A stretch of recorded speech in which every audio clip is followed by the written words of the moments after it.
பெஞ்சா புயல் காரணமாக எங்கள் கிராமத்தில் வந்து ரொம்ப தண்ணி வந்து வெள்ளம் வந்து அணைக்கட்டெல்லாம் உடஞ்சிருச்சு. அதனால் விவசாயம் வந்து இன்னும் வந்து சரியாக தண்ணி மக்களுக்கு பத்தலை. அதனால் வந்து அதை அணை கட்டி சரி செய்து தரணும் இந்த அரசாங்கம். அதுக்கப்புறம் பார்த்தீங்கன்னா பள்ளி மாணவர்களுக்கு வந்து 8வது வரைக்கும் தான் இருக்குது எங்கள் ஊரில் வந்து வகுப்பு வந்து. அதை வந்து உயர்நிலை பள்ளியாக வந்து மாற்றி தரணும்னு கேட்டுக்கிறோம். அதுக்கு அடுத்து பார்த்தா இந்த மழை காரணமாக வந்து இன்னும் ரோடுகள்லாம் வந்து இன்னும் சரியாக சீரமைக்கலை. அந்த ரோடுகள்லாம் வந்து சீரமைக்க தரணும்னு கேட்டுக்கொள்கிறேன். அதுக்கப்புறம் பார்த்திங்கன்னா எங்கள் ஊரில் வந்து நூலக வசதி வந்து இல்லை.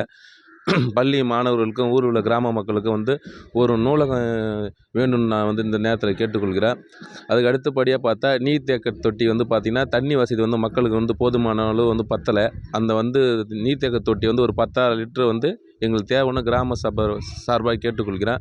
அதுக்கு அடுத்தபடியாக பார்த்திங்கன்னா வந்து விவசாயிகளுக்கு வந்து ஏற்றுமதி வைக்கிறதுக்கோ இல்லை போகிறதுக்கு வரத்துக்கோ எங்கள் கிராமத்தில் வந்து ஒரு குடோன் ஒன்று கட்டி கொடுத்தா வந்து நல்லா இருக்கும்னு கிராம மக்கள் சார்பாக கேட்டுக்கொள்கிறேன். ஆரம்ப சுகாதார நிலையம் வந்து எங்கள் ஊருக்கு வந்து ஒரு எமர்ஜென்சி பெருசாக இல்லைனாலும் ஒரு சிறிய அளவுக்கு வந்து ஒரு எமர்ஜென்சி மாதிரி ஒரு ரூம் அளவுக்காச்சும் வச்சு எங்கள் ஊருக்கு கொடுத்தாங்கன்னா இன்னும் நல்லா இருக்குன்னு கேட்டுக்கொள்கிறேன்.